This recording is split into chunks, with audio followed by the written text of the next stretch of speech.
Beleza, gente. Boa tarde.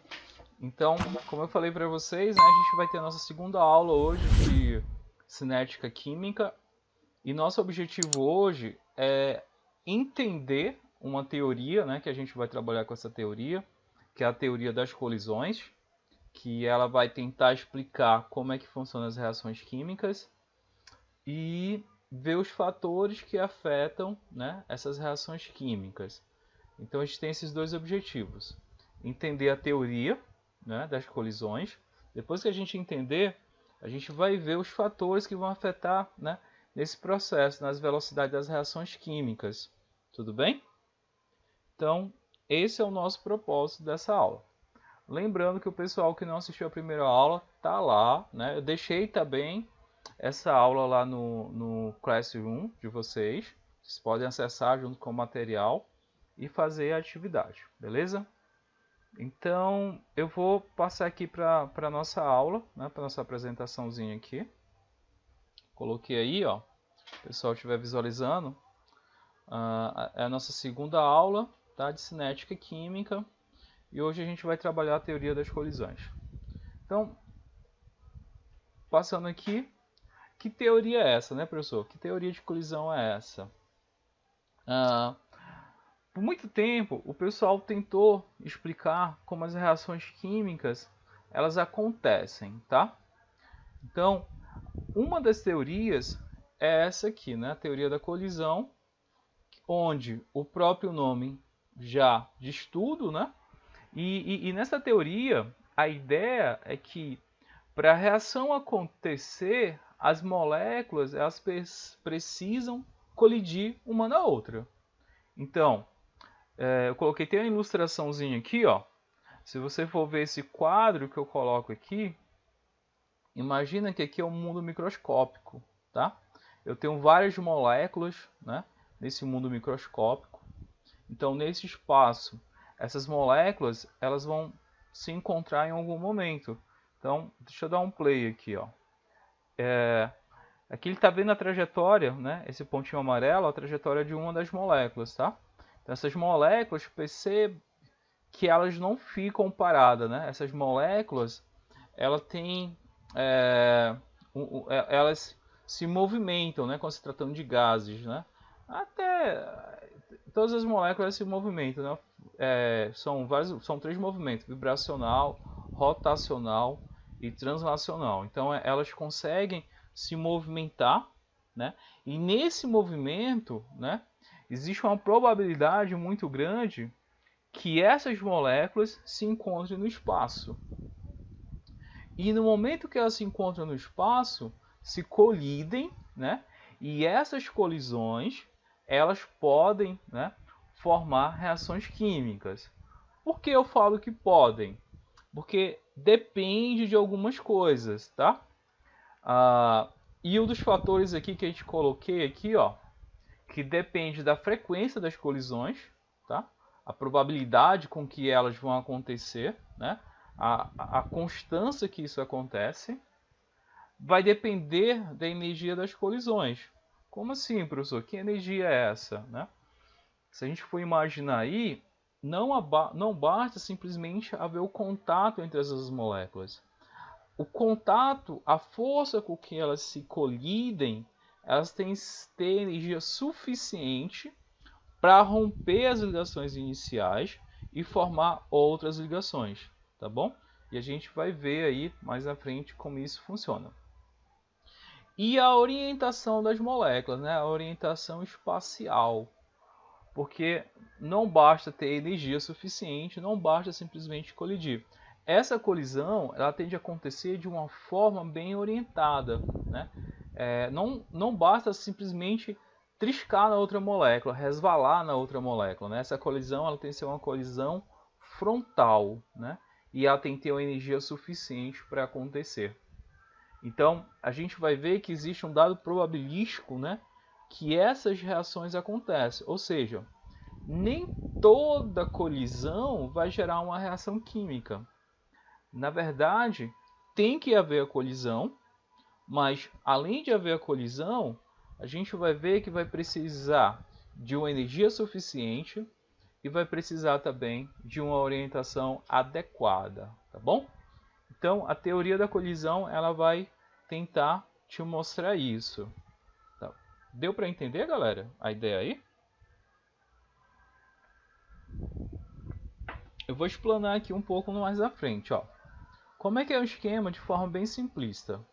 Imagina aqui, ó, tu tem o processo aqui inicial, tem essas duas moléculas de hidrogênio, né? Tu tem aqui a reação do hidrogênio mais aqui do outro lado, ó, iodo I2, né?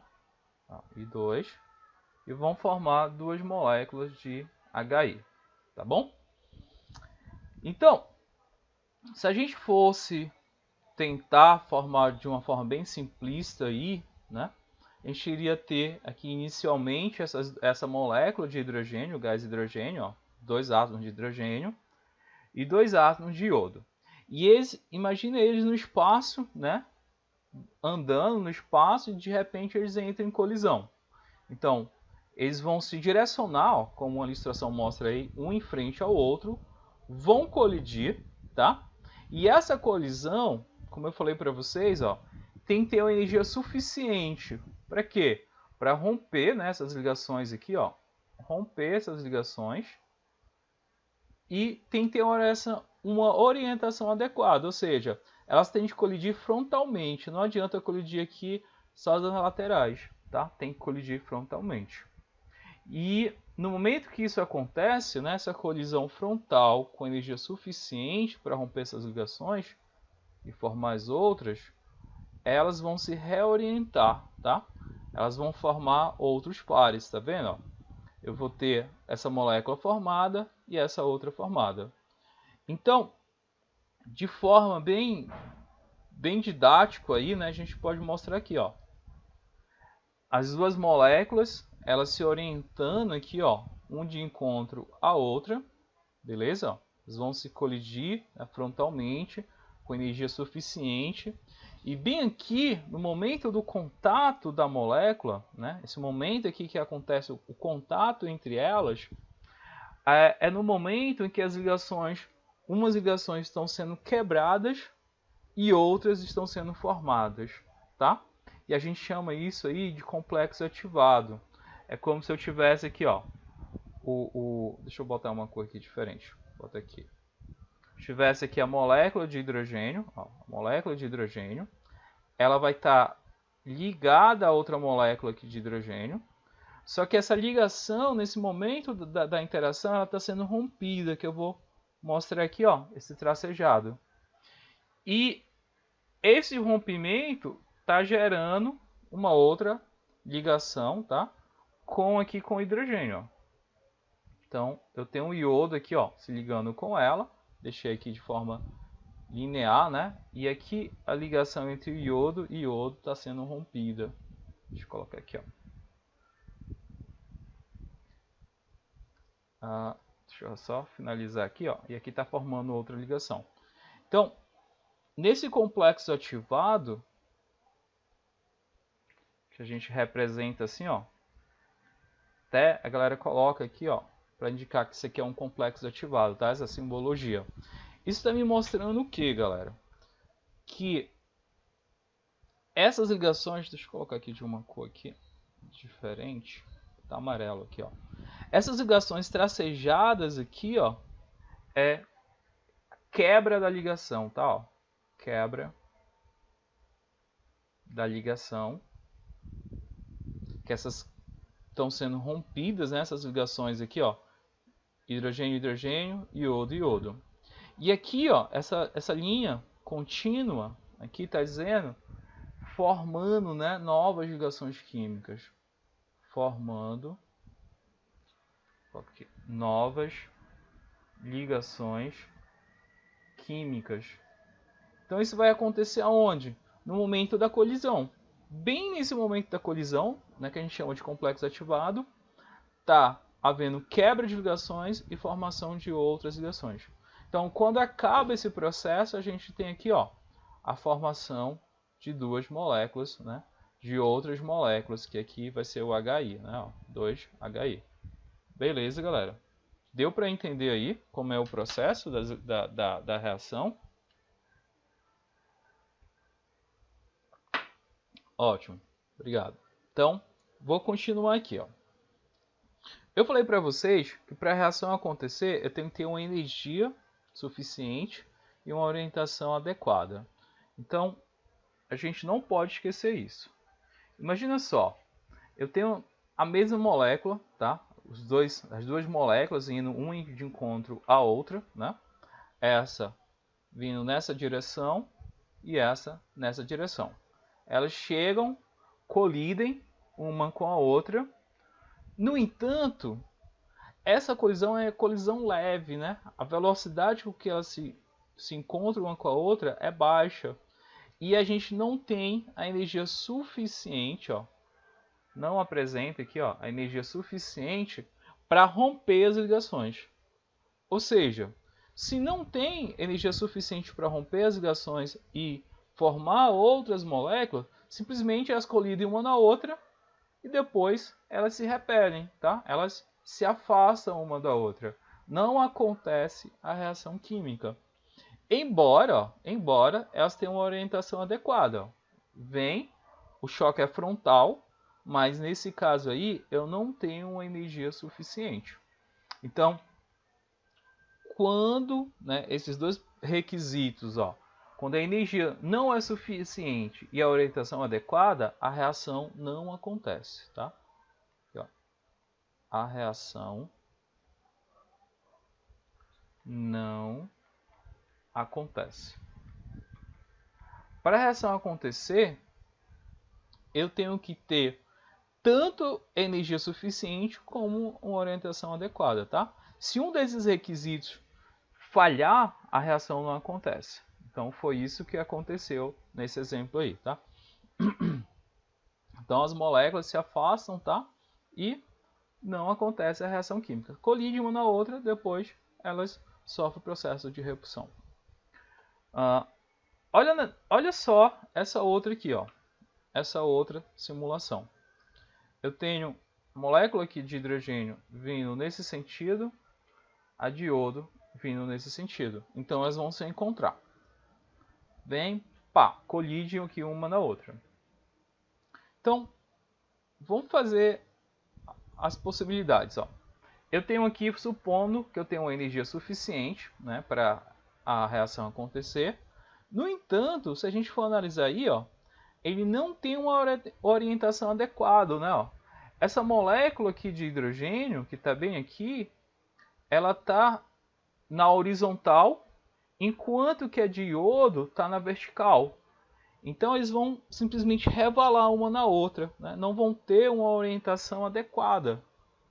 Não tendo uma orientação adequada, a reação também aqui, ó, não acontece, tá?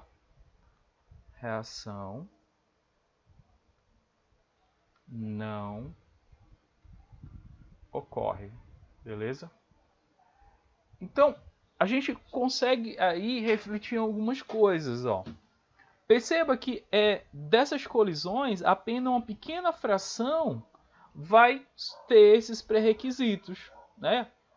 Somente algumas vão ter energia suficiente e orientação adequada, enquanto que a maioria, né, elas podem ter colidir, mas elas não vão ter a energia ou então a orientação adequada.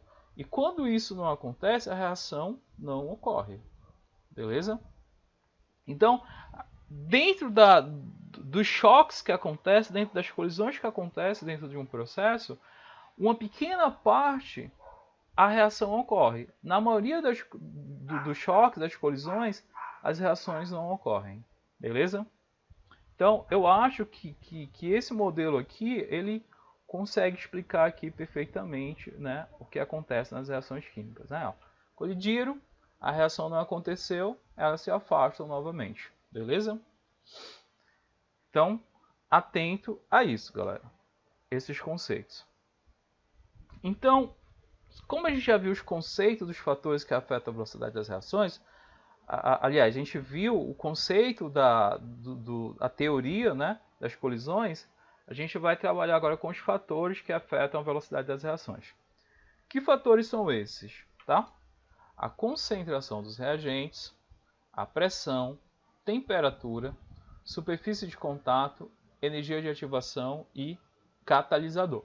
Então, a gente vai pegar agora, vai separar cada um desses fatores e vai analisar com calma, tá? Um de cada vez. Então, vamos começar aqui com a concentração dos reagentes. Então, eu vou fazer assim, ó. Imagina que nesse sistema aqui, ó, um sistema fechado, a gente vai trabalhar com gases, que fica mais fácil. Eu tenho aqui algumas moléculas aqui, ó, dentro desse sistema que eu estou desenhando aqui. E essas moléculas, elas vão dizer a concentração. Aqui eu desenhei aí 9 moléculas, enquanto que aqui, ó, eu vou desenhar apenas 3, tá? E essas moléculas, elas não estão estáticas, tá? Aquele primeiro modelo, elas estão aqui, ó, elas estão de forma bem aleatória se movimentando aqui dentro desses frascos, tá? Elas não têm uma definição, uma orientação definida. Elas colidem nas paredes, vêm, colidem novamente e tal. E aqui é a mesma coisa, tá? Elas não têm uma direção preferencial. Então, em algum momento, essas moléculas elas vão colidir uma na outra, tá? Elas vão se encontrar no espaço e no momento que essa colisão acontece, se ela tiver energia suficiente e uma orientação adequada, a reação acontece, né? Dentro da teoria da colisão. Mas aqui, o que eu vou propor para vocês, para a gente fazer um raciocínio lógico aqui. Qual dos dois aqui, dos dois sistemas, qual dos dois sistemas vocês acham, tá, que a reação vai ser maior, né? Aonde a velocidade da reação química vai ser maior? No sistema A ou no sistema B? O que vocês acham?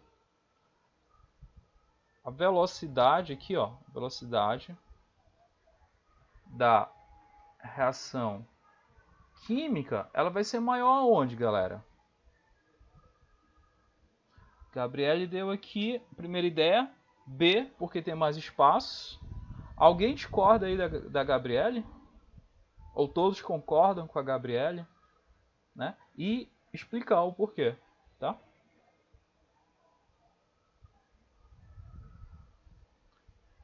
Amanda também tá aqui no B, tá? Mais alguém, galera?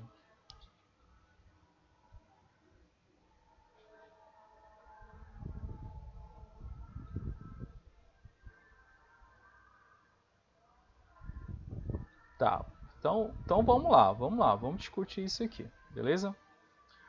Olha só, vou fazer outra pergunta. Aonde a concentração é maior?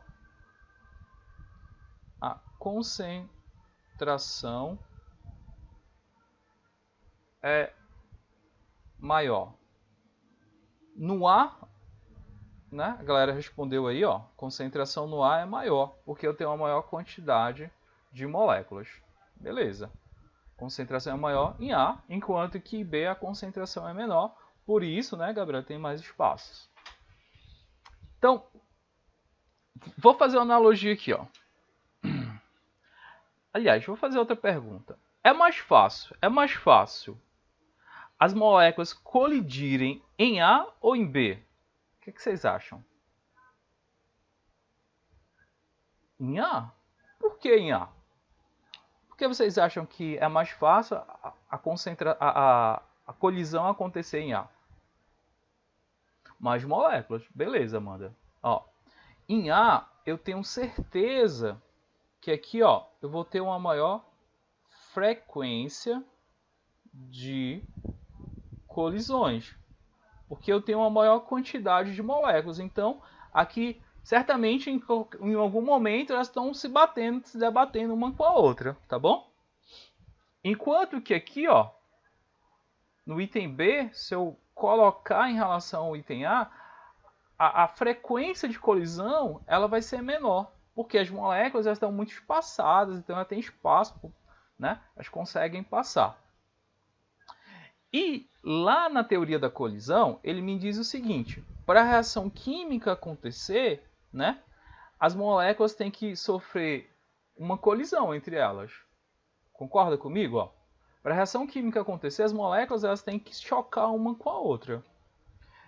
E pegando esse raciocínio, galera, e analisando novamente, né, esses dois sistemas.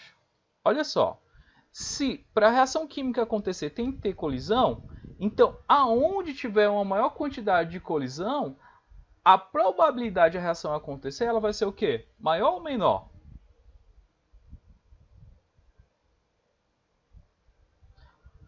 Maior, não é isso? Ó.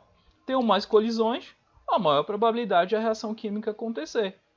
Com isso, galera, com isso, eu posso dizer para vocês, com certeza, que aqui, ó, no A, né, no item A, aqui no sistema A, como eu tenho maiores colisões, maior frequência de colisão, a velocidade aqui, ó, vou colocar aqui, velocidade da reação química, ela vai ser o que, ó, maior. Por quê? Porque eu tenho uma maior frequência de colisões, tá bom? Eu tenho uma maior facilidade de uma reação química acontecer aqui. Enquanto que aqui em B, quando eu comparo com A velocidade da reação química, tá bom? Ela vai ser, ó, menor. Beleza? Menor por quê? Porque a frequência de colisão aqui, ó, vai ser menor, tá?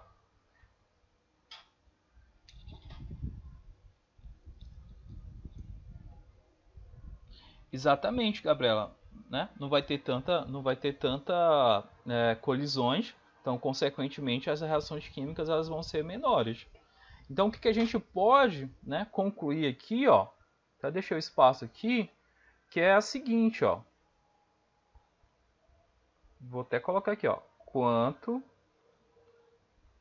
maior a concentração,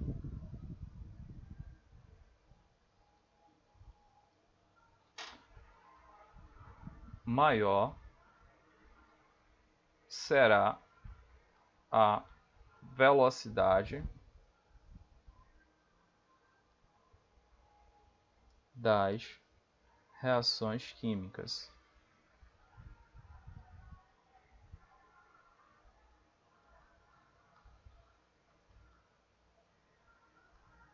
Beleza? Então, fica aí, ó. O primeiro fator é a concentração, tá? A gente vai sempre se basear pela teoria da colisão e analisar os fatores. Então, se eu tenho uma maior quantidade de moléculas, maior probabilidade de haver colisões, consequentemente, maior vai ter a velocidade das reações químicas, tá bom? Deu para entender esse raciocínio aí, galera?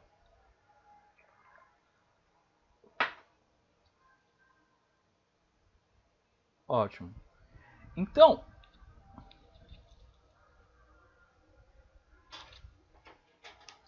exatamente, tá? A gente vai considerar aqui um estado gasoso porque fica mais fácil, né? As moléculas se movimentando e tal, então facilita mais.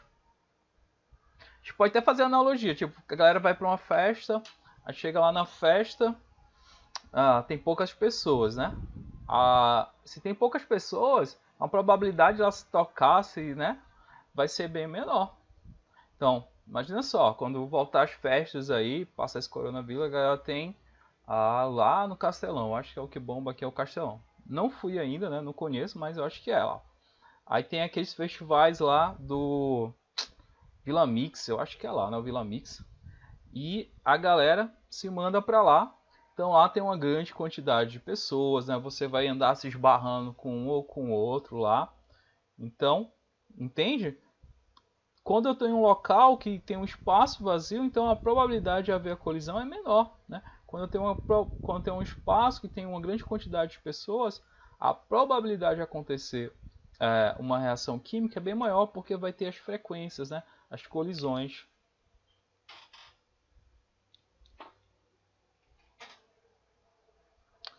Então, vamos passar aqui, Amanda. Ó, vou trabalhar com a pressão, tá? Imagina só, a pressão. O esquema é o seguinte: a gente vai fazer o mesmo raciocínio. Só que a gente vai trabalhar com a quantidade menor, tá? A quantidade de moléculas aqui não vai interferir, ó. Eu tenho... Imagina aqui, ó, que eu tenho 3 moléculas aqui, tá? E aqui, ó, nesse outro sistema, eu tenho também, ó, 3 moléculas. Beleza? Então, se a gente for verificar, ó, vou botar aqui de outra cor. Vou botar aqui um branco aqui, ó. Se a gente for analisar aqui, ó, eu tenho um volume 1, que é justamente, né, ó, aqui imagina que aqui fosse uma tampa, tá? Um êmbolozinho, tipo aquela de seringa, né? Eu tenho esse espaço todo aqui que eu vou chamar de volume 1. Aqui, ó, o P2, esse P aqui quer dizer pressão, viu, galera? P1, ó, tem uma pressãozinha aqui. Aqui, o P2 é uma pressão maior, beleza, mano, ó. Aí esse êmbolo, ele vai fazer o que com o volume? Ele vai diminuir o volume. Então eu tenho um volume aqui, ó, que eu vou chamar aqui de V2, tá bom? Então eu consigo perceber o seguinte, ó, de cara que V1, o volume V1, ele é maior que o volume V2. Claro, né, devido à pressão. V1 é maior que V2. Então aqui eu tenho um volume maior no sistema A e aqui eu tenho um volume menor. Aí a minha perguntinha para você é a seguinte: a probabilidade de uma reação química acontecer, ela vai ser maior onde? No meu sistema A ou no meu sistema B?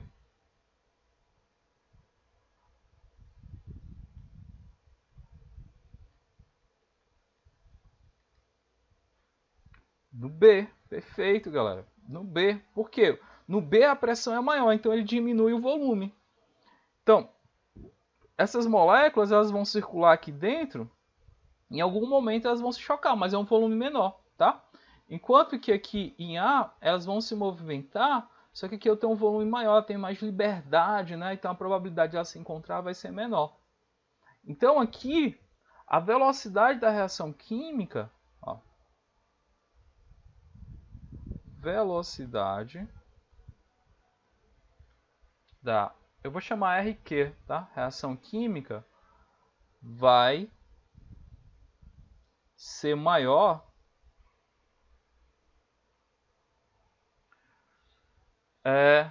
no sistema, vou botar aqui, ó, no sistema B, tá? Por que no sistema B, né? Ó, a velocidade de reação química vai ser maior no sistema B, pois, coloca aqui, ó, pois apresenta maior pressão. Então a ideia é a seguinte, ó, P1, a pressão de P1 quando comparada a P2 é menor. E a pressão aqui P2 quando comparada a P1, ela é maior. Então, quanto maior a pressão, maior a velocidade das reações químicas. Tá bom? Por quê, professor? Porque os volumes vão ser diferentes, galera. Quando tem uma pressão grande, o volume ele diminui. Então o espaço das moléculas vai ser limitado, então a gente tem uma frequência maior, né, uma colisão maior. Perceba que aqui eu não estou nem interferindo aqui na concentração, porque a quantidade de moléculas é a mesma, são 3 moléculas. Então a concentração aqui, de certa forma, ela não está sendo modificada. Claro, se a gente for analisar o volume ele vai interferir na concentração, mas a gente não vai fazer esse raciocínio. O que a gente está fazendo raciocínio aqui é da pressão, tá bom? Quando eu aumento a pressão, eu diminuo o volume, né? O espaço fica menor, então a frequência de colisões, consequentemente, vai ser maior, né? Então eu tenho a velocidade da reação química, ela vai ser maior nesse sentido. Então, imagina só, tu é um químico responsável lá por um sistema, né, de uma indústria, e eles querem aumentar a velocidade com que o processo acontece, né? E tu tem um sistema que tu controla a pressão. Se tu quer aumentar a velocidade da reação, tu vai diminuir a pressão ou tu vai aumentar a pressão? Certamente tu vai aumentar a pressão, né? Ó, tu vai chegar pro engenheiro químico, aí tu vai falar assim, ó, esse teu reator aí aguenta quanto de pressão, cara? Aí ele vai te dizer. Aí fala assim, pois eu preciso aumentar a pressão do sistema, eu quero ter certeza que esse reator ele suporta a pressão. Aí não, pode aumentar, vai suportar. Aí tu vai, aumenta a pressão, consequentemente tu vai ter um rendimento, né, uma velocidade maior na reação química e com isso tu otimiza o tempo, né, do processo. Então perceba que esses fatores, né, são fatores importantes dentro da indústria, são bem aplicados, né, dentro dos processos reacionais.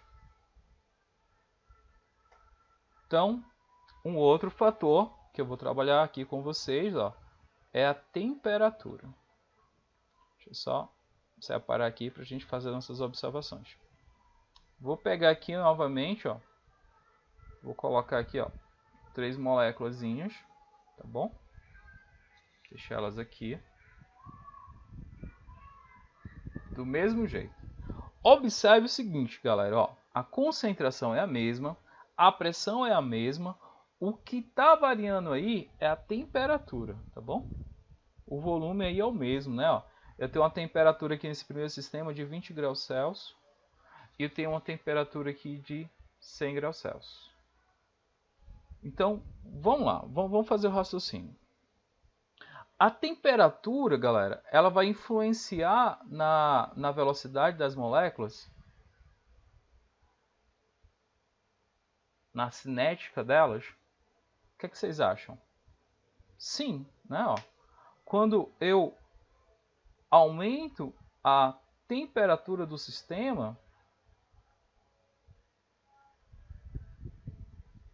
eu modifico a vibração das moléculas, tá? Eu modifico a cinética, né? A energia cinética dela. A energia cinética, que é a energia do movimento, ela vai ser maior onde? Quando eu aumento a temperatura ou quando eu diminuo a temperatura?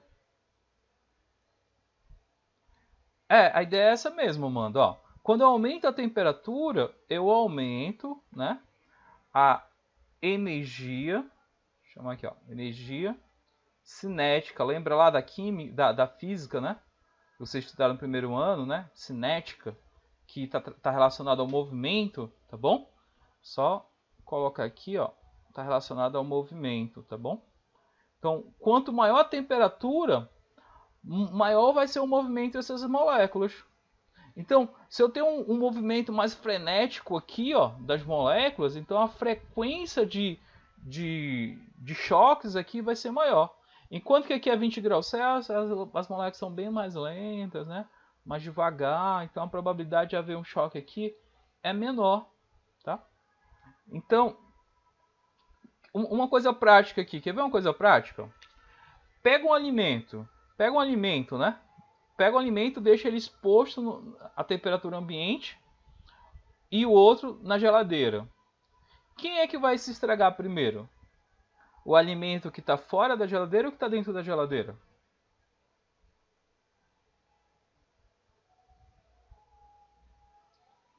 Exatamente. Então, ó, verifica que a geladeira ela vai fazer o que? Ela vai diminuir a temperatura. Ela diminui a temperatura justamente para conservar teu alimento. Esse teu alimento está sendo conservado, né? Porque tu está diminuindo a velocidade da reação química, tu está diminuindo a cinética dessa reação química, né? De degradação. Então, a geladeira ela trabalha dessa forma. Se eu colocar no freezer, né? Onde a temperatura está abaixo de 0 graus Celsius, eu conservo bem mais. Tipo, se você pegar o feijão, faz o feijão, congela nos potezinhos e coloca lá dentro do freezer para congelar. Tu consegue se alimentar ali durante 6 meses, né? Ela consegue manter ainda ali, né? Tu vai ter um pequeno crescimento de micro-organismos ali. Então, tu pode utilizar de boa. Agora, você pega o feijão, né? Deixa lá dentro da panela em cima do fogão. Vai comer no outro dia para tu ver. Tu vai ver que tu não consegue mais comer porque ele está azedo, né? Ali a proliferação de micro-organismos ela foi muito intensificada, tá? A cinética da reação química ali, na fermentação, ela foi bem maior do que na temperatura lá da geladeira, tá bom?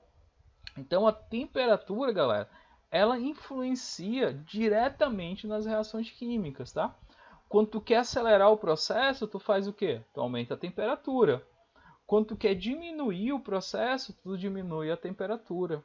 Então a temperatura ela é diretamente proporcional à velocidade da reação química, tá? Então a gente pode até colocar aqui, ó, quanto maior a temperatura, maior a velocidade das reações químicas.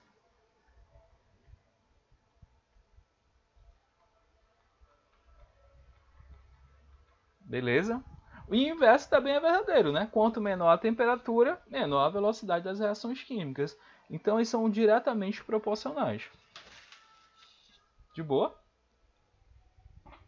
Dúvidas aí, galera? Tem alguma dúvida em relação a isso?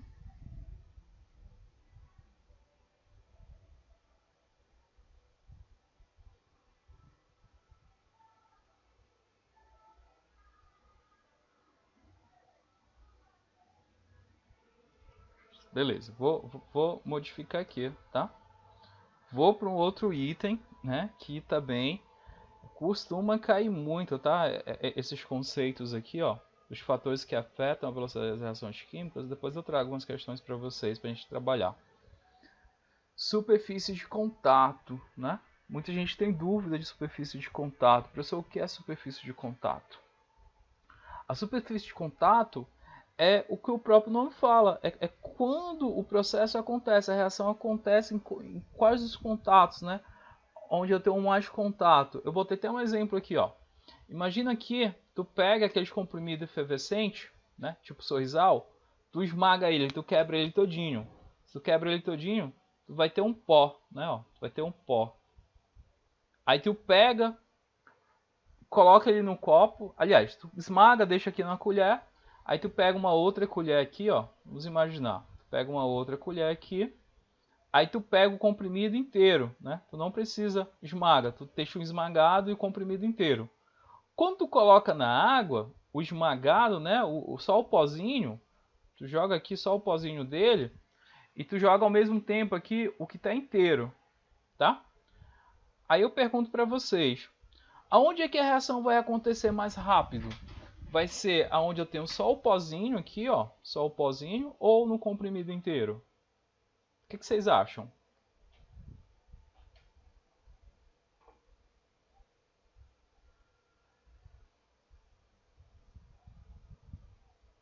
Exatamente. Ó, o pó aqui, no momento que eu pego o comprimido, né? Ó, no momento que eu pego um comprimido aqui que está inteiro, tá? Quebro ele, macero ele, deixo ele só o pó. O que eu estou fazendo? Eu estou expondo, tá? Eu estou expondo a superfície de contato dele, porque a parte prensada, a parte que está no meio lá prensada, eu não tenho uma área de contato tão efetiva. No momento que eu amasso ele, quebro ele, eu tenho uma exposição maior da superfície de contato dele. É a mesma coisa aqui da batata, ó. A galera vai da cozinha, né? Olha só, pega uma batata inteira, tá? Pega uma batata inteira e pego ela aqui cortada. Olha só, a batata inteira, a superfície de contato é essa parte aqui exposta, ó. Beleza?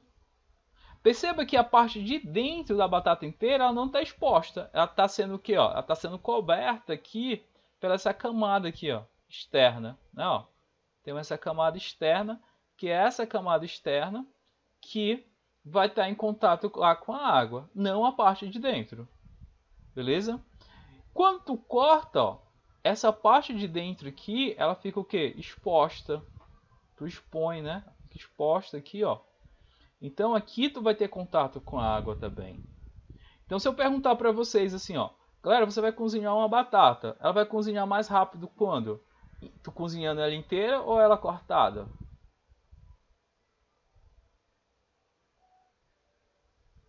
Cortada, né? Beleza, porque a cortada tu expõe mais a superfície de contato, entende? que a superfície de contato é tu expor o teu material ao teu produto, né, ao teu processo. Quanto mais exposto esse material, maior vai ser a reação química, maior vai ser o que? A reação, né, dentro dessa superfície de contato. Olha só, vou dar outro exemplo aqui. Ó. Nesse caso aqui, tu quer que a velocidade aconteça rápido. Vamos imaginar uma situação que tu não quer que aconteça de jeito nenhum. Né? Vou dar um exemplo aqui. Portão da casa de vocês. Vocês têm portão na casa de vocês? De ferro? Uma grade de ferro? Um portão de ferro? Alguma coisa assim? Beleza. O que a galera faz? Inicialmente, tem uma grade lá de ferro. Eu deixo o ferro exposto? Será que na casa de vocês o ferro é exposto?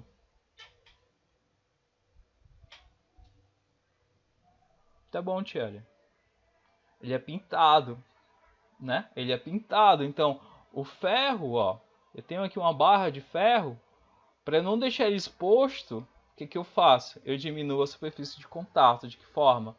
Eu vou fazer recobrir ele aqui, ó, com uma tinta, tá?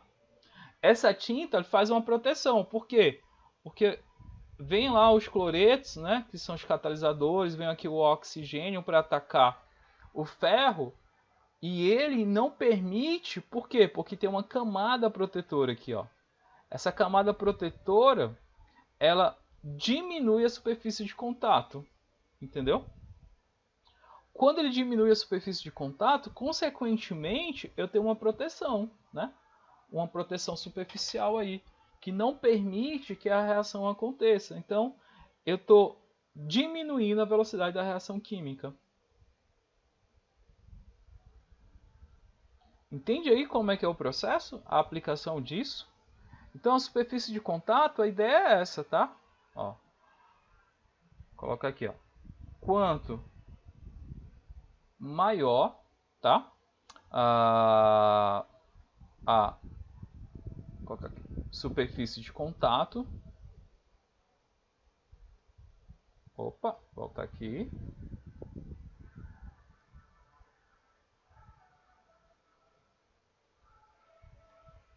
Maior a velocidade da reação química. Beleza? Então a ideia é essa, galera. Pega, tá? Superfície de contato está relacionada a isso. Se eu exponho muito o material, a reação vai ser maior. Se eu consigo expor menos, né, a reação ela vai ser o quê? A velocidade da reação ela vai ser menor. Tranquilo? De boa? Deu para entender aí, né, como é que é o processo. Então, olha, galera, isso aqui cai muito, tá? Eu vou pegar algumas provas de Enem, cai bastante essas questões. Então, eu vou passar aqui pro próximo, tá? Próximo, que vai ser justamente o que a gente chama de energia de ativação. Eu vou tentar explicar aqui o que é energia de ativação. Vou chamar aqui, ó. Energia de ativação a gente vai chamar de EA, tá? Uma simplificação lá para energia de ativação. É o E maiúsculo e o Azinho minúsculo, tá? A gente chama de energia de ativação. Professor, o que é isso, né? O que é a energia de ativação? A gente sabe o seguinte, ó. Toda reação química, eu tenho os reagentes. Esses reagentes vão formar quem? Os produtos, beleza? Então, a gente viu que para a reação acontecer, ela necessita de uma determinada energia, né? Na hora da colisão, eu tenho que ter uma energia suficiente para romper aquelas ligações. Tá bom? Então, a gente vai fazer aqui de uma forma simplificada o processo. Imagina só, eu tenho aqui os meus reagentes, tá? E eu quero formar aqui, ó, meus produtos. Só que para me chegar até aqui os produtos, eu tenho essa barreira, tá vendo essa barreira aqui, ó? É uma barreira energética. Né? É como se eu tivesse que subir esse muro, escalar essa barreira energética, como se tivesse um muro na minha frente, e eu tenho que chegar lá do outro lado, eu tenho que escalar esse muro. E a escalada desse muro ou dessa barreira energética é justamente a energia de ativação. É assim, ó, é como eu pegasse aqui a energia que eu me encontro aqui, ó, vou pegar aqui, ó, vou dizer que aqui nos reagentes eu vou chamar de E1, tá? Esse eixo Y aqui é energia, tá? Então eu tenho uma determinada energia aqui nos meus reagentes e eu quero ir lá para os produtos, né? Formar os produtos e lá nos produtos, ó, eu vou ter uma outra energia, né? Vou chamar aqui de E2. Tem energia E2 aqui. Só que para eu chegar aqui do outro lado, eu tenho que, ó, subir essa barreira energética. Então é como se eu pegasse, deixa eu botar aqui de vermelho, acho que fica melhor. Eu pegasse aqui a base dos reagentes da energia e fosse medir, ó, até lá o pico, ó, dessa base aqui, ó, ou então os reagentes, até o pico mais alto aqui, ó, até o pico mais alto. Então, essa barreira energética, né, essa energia aqui, a gente chama, né, isso aqui, ó, de energia de ativação, que é a energia mínima necessária para a reação acontecer. Então, a definição, vou até colocar aqui, ó, a energia de ativação é a energia mínima para reação acontecer. Então, a ideia é essa, galera. Ó. Para a reação acontecer, toda reação química, ela necessita de uma determinada energia, né?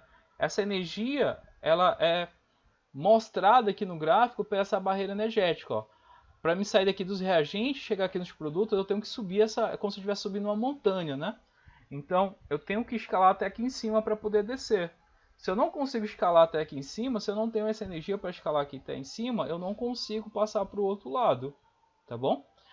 E essa energia, né, quando eu pego aqui dos reagentes, pego aqui, ó, bem aqui no ponto e chama aqui, sei lá, de E3, né? Essa variação aqui de energia é justamente o que a gente chama de energia de ativação. Dá para entender isso, galera? Essa energia de ativação, que é a energia mínima necessária para a reação acontecer. Aí essa energia, ó, a ideia é a seguinte, ó. Eu posso ter uma energia grande ou uma energia o quê? Pequena, tá? Essa energia ela pode ser muito grande ou ela pode ser uma energia muito pequena.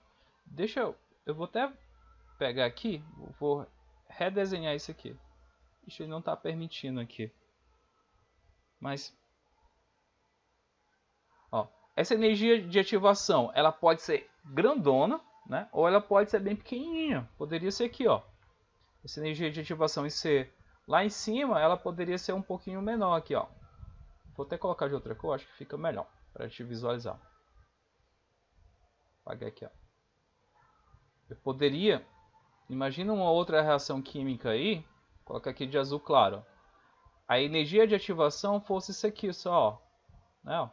Então eu teria uma energia de ativação aqui, ó, menor, tá bom? Essa de vermelho, né, seria uma primeira reação química, precisaria dessa energia de ativação. E nessa segunda de azul aqui, ó, seria essa energia de ativação menor. Aí eu pergunto para vocês, é mais fácil a reação acontecer quando eu tenho uma energia de ativação muito grande ou quando eu tenho uma energia de ativação pequena? Olha só, é mais fácil a reação acontecer aqui nesse primeiro processo de vermelho, quando eu tenho energia de ativação grande, ou nesse segundo processo, quando eu tenho uma energia de ativação baixa, pequena. O que vocês acham? Nessa 1 aqui, ó, vou fazer outra analogia, galera. Pera aí, vou lá. Imagina que essa energia de ativação, como eu falei para vocês, é uma barreira energética, né? Imagina tu correndo, aí tu tem um muro lá de 2 metros para te pular, e tu tem um muro de 1 metro para pular. É mais fácil tu pular um muro de 2 metros ou um muro de 1 metro? De 1 metro, entendeu? Então, para te passar para o outro lado, tem que passar por esse muro. Mas passar por esse muro, tu tem um muro de 2 metros e um de 1 metro. Então, se você fazer o raciocínio, é a mesma ideia. Ó. O reagente ele tem que passar lá para os produtos. É mais fácil ele passar aqui para essa energia E1. Vamos imaginar que essa energia E1 fosse 2 metros. Claro que não é dado em metros, né? Kilojoule. Vou botar aqui, ó. Energia dada em kilojoule. Ou essa energia menorzinha aqui que é dado, né? Que vou chamar aqui de 1 kJ. É mais fácil tu superar a de 2 ou a de 1? A de 1, né? Por quê? Porque a energia é menor, tá? Ok, Gisele, tudo bem, tá? Então, quanto menor a energia, mais fácil a reação acontecer. A ideia é essa, tá? Se eu tenho uma energia de ativação muito pequena, tá? Então a reação ela acontece quase que instantaneamente. Eu coloco lá, o processo acontece fácil. Quando eu tenho uma energia de ativação muito grande, muito elevada, tá? A reação química ela demora a acontecer. Por quê? Porque eu tenho que aumentar a energia de ativação. Para ela passar para o outro lado, ela vai gastar mais energia. Dá para entender isso, galera, que eu estou falando?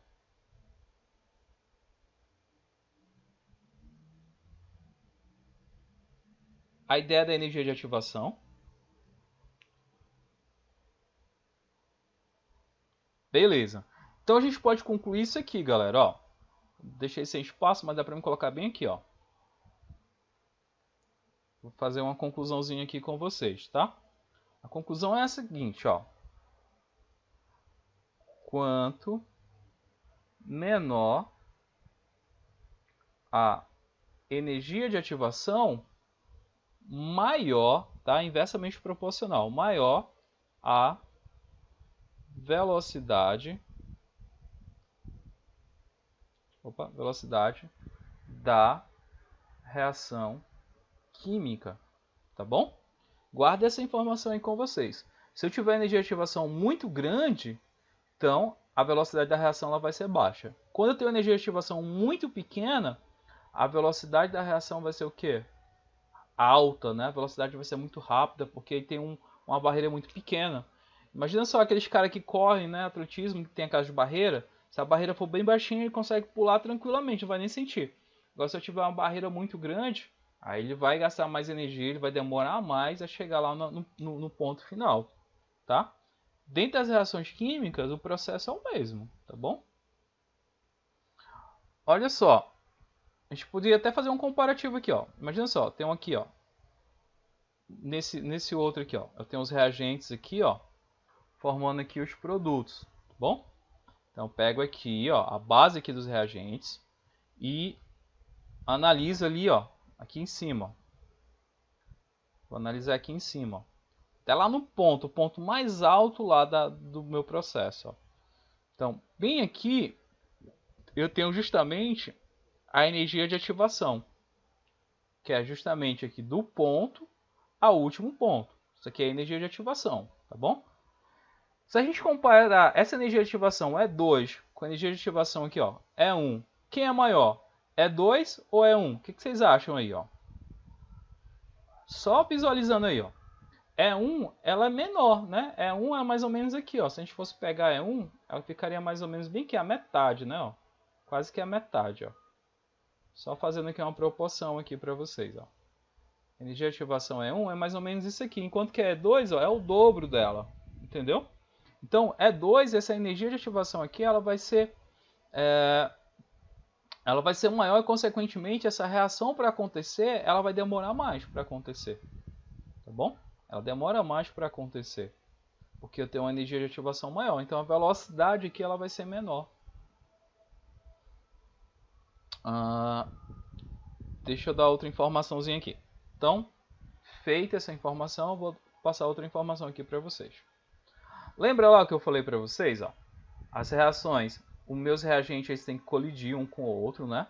Aí bem aqui a gente falou, no momento da colisão que as ligações estão sendo quebradas, outras estão sendo formadas, a gente falou que isso aqui, ó, é o complexo ativado, tá? E esse complexo ativado é aonde, professor? Se a gente analisar aqui essa reação, o complexo ativado ele vai ser aonde? Ele vai ser bem aqui, ó, bem aqui nesse ponto. No ponto maior, deixa eu botar aqui, ó. Nesse ponto maior é justamente aonde a reação química eu tenho a colisão entre as moléculas. Bem aqui, ó. Nesse ponto bem aqui é onde está acontecendo forma, né, ó, o complexo ativado. É justamente aonde as moléculas elas vão colidir uma com a outra, ó. Tem aqui as moléculas, quando elas colidem uma com a outra, elas têm que estar, né, ó, bem aqui, ó, no complexo ativado. Então a energia do complexo ativado é esse ponto. A energia de ativação, ó, cuidado, a energia de ativação é a variação do reagente até o complexo ativado, tá bom? É a variação, é daqui para cá. O complexo ativado não, o complexo ativado é um único ponto, é esse ponto mais alto, tá? Tem que ter cuidado com isso. Então esse aqui, ó, é chamado de complexo ativado, que é justamente no cume, né? Na parte superior, a parte mais alta, tá? A energia de ativação é a variação. A energia de ativação é a variação, é a energia mínima para a reação acontecer. Então tu pega uma variação, tu vai medir a energia dos base aqui, a energia dos reagentes, né? Até lá o topo, né, onde fica o complexo ativado. Então tu faz uma variação dessa energia para determinar a energia de ativação. Enquanto que o complexo ativado não, o complexo ativado é aquele ponto mais alto, é só tu analisar o gráfico, tá bom? Então, energia de ativação é isso, tá? Apresentado aí para vocês. E a gente precisa falar de uma outra coisa, tá? Que é o último, né, fator que atua aí, que é o catalisador, tá? Então, olha só, eu tenho reagente, aqui eu tenho formar os produtos, tá? E aí eu falei para vocês, ó, que eu tenho a energia de ativação, que é a energia mínima para a reação acontecer, tá? Então, a gente tem que superar essa barreira energética aqui, né? Ó, chamar aqui energia de ativação. O que é o catalisador? Tá? Vamos lá, definir o que é um catalisador. Para ser qualquer substância para ser um catalisador, ele precisa ter essas duas virtudes. Qual é a primeira virtude? Diminuir a energia de ativação. Então, o papel do catalisador é diminuir a energia de ativação. Como assim, professor? Olha só, se eu não fizesse uma reação normal, né, o reagente formando um produto, eu teria essa energia de ativação que eu vou chamar aqui, ó, E1. Suponha que eu utilize um catalisador. O que o catalisador vai fazer? Ele vai pegar, né, ele vai diminuir, ó, essa energia de ativação. Ele vai pegar aqui, ó, eu teria uma outra energia de ativação. Teria essa energia de ativação aqui, ó, 2, né? Teria essa menor. Perceba que a reação para acontecer ela vai ter que superar uma barreira energética menor. Ou seja, ele diminui a energia de ativação. Então, o papel do catalisador é esse. É diminuir a energia de ativação. Consequentemente, a velocidade da reação vai ser maior ou menor usando o catalisador, galera? O que vocês acham? Se eu vou pegar e diminuir a energia de ativação, vai ser mais fácil eu formar os produtos, não é isso? Se vai ser mais fácil eu formar os produtos, consequentemente, a velocidade da reação ela vai o quê? Ela vai aumentar. Exatamente, ela vai ser maior. Só que ele tem que ter uma outra propriedade. Qual é a outra propriedade? Não ser consumido ou não reagir, né, com os reagentes. Não ser consumido. O que eu quero dizer com isso? Eu vou até colocar aqui, né?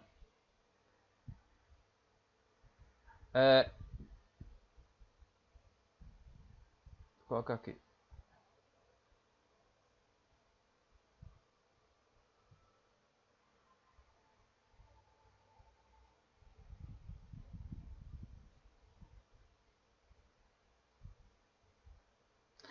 Quando eu falo que ele não deve ser consumido, né?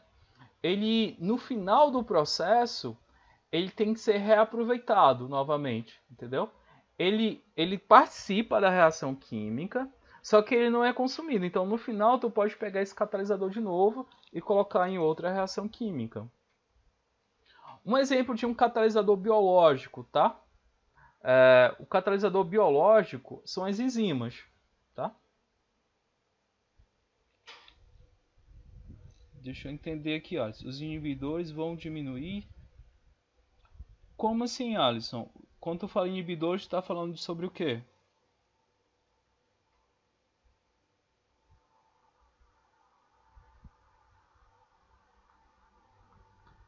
Encontrei a palavra, regenerados.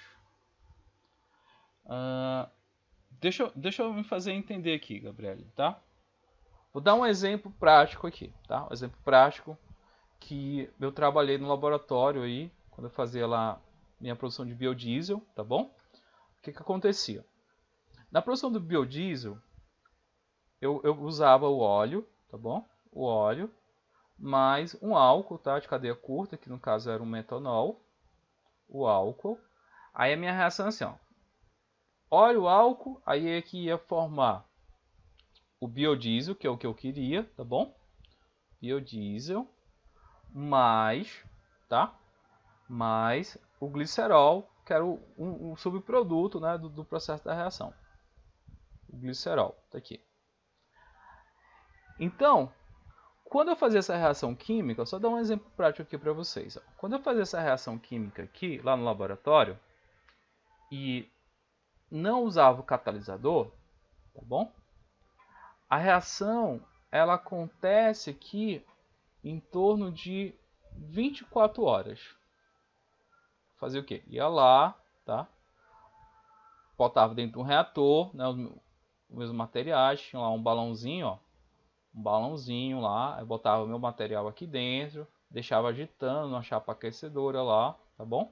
Sobre agitação magnética e tal. E a reação aqui, ela demorava, o tempo da reação, 24 horas. Muito tempo, tá? Pra mim, tipo, tinha que deixar no dia e pegar essa reação, né?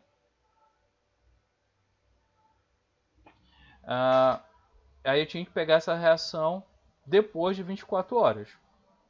O que acontece?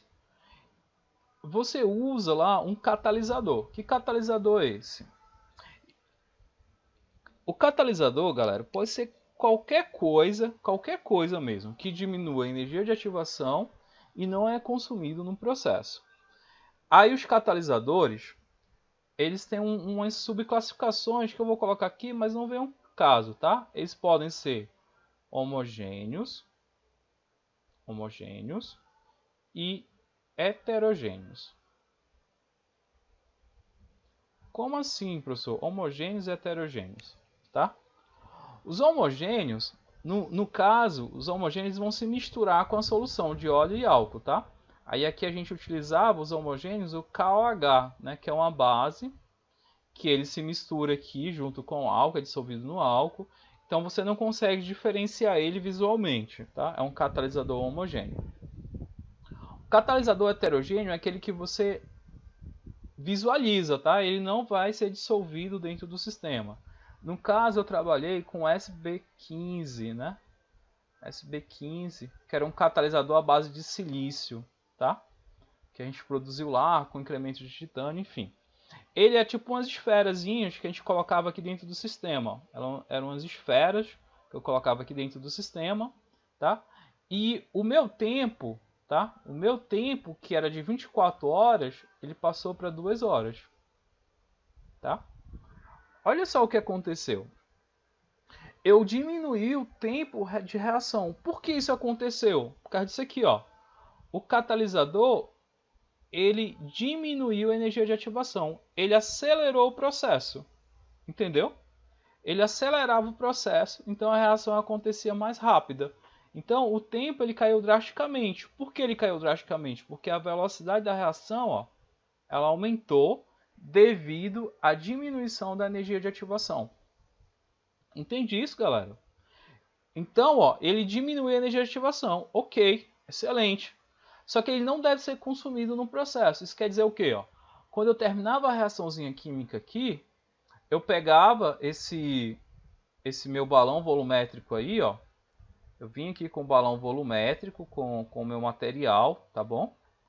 Despejava ele aqui, aí eu tinha um funilzinho, ó, que era justamente que eu botava aqui um papel, e aqui eu tinha um recipiente para coletar o meu material. O meu material vinha aqui, vinha coletado, só que lá, como o meu catalisador era heterogêneo, ele ficava aqui, ó, ele ficava retido aqui no papel. Opa, vou voltar aqui. Fala, meu Deus. Ele ficava retido aqui no papel, tá? Como ele ficava retido no papel, eu podia retirar ele, né? Eu retirava esse meu catalisador, aqui as minhas esferas de SB15, e poderia repetir novamente o processo, né? Ó, poderia colocar aqui novamente com outro óleo, com outro álcool, e ele ia funcionar de boa. Claro que eu tinha que lavar, fazer algumas coisas aqui, mas ele tinha o quê? Ele não era consumido no processo, ele se autorregenerava, entendeu? Então, o catalisador ele tem essa função. Ele diminui a energia de ativação e ele jamais pode ser consumido no processo. Se ele for consumido no processo, ele não é considerado um catalisador. Dentro do nosso organismo existem as enzimas que elas fazem esse processo, tá bom? As enzimas, elas diminuem a energia de ativação e os processos metabólicos eles são possíveis devido às enzimas. Tá? Por isso que a variação brusca, tipo a galera está com febre, tem uma variação brusca na temperatura, essas temperaturas elas podem interferir, né, nas enzimas, consequentemente levar o indivíduo a óbito, né? Ou tipo, o pH do sangue ele tem que ser constante, ele não pode variar tanto, porque as enzimas elas requerem um pH constante, né? Aí o sangue ele tem uma solução, é como se fosse uma solução tamponante. Ele não permite a variação de pH drástico nele, tá? Devido a esses processos.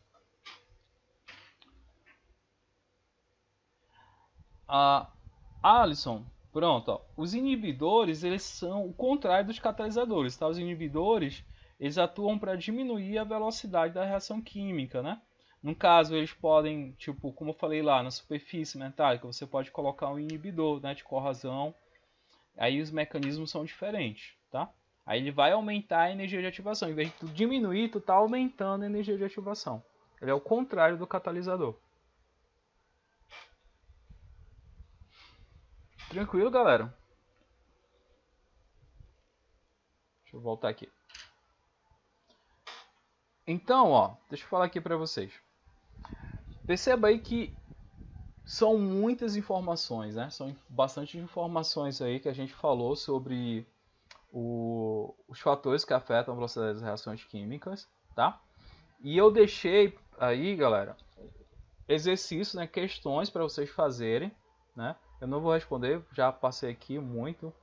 Vou deixar para vocês fazerem, né, como exercício. Eu vou salvar a nossa aula, deixo lá no Classroom, já fica como a segunda atividade de vocês aqui do quarto bimestre, tá? São apenas 3 questões. Depois, eu vou trazer na próxima aula, eu vou falar de outras coisas que precisa, depois a gente faz um resumão e pega questões para resolver, tá bom? Então não deixem acumular, galera, tá?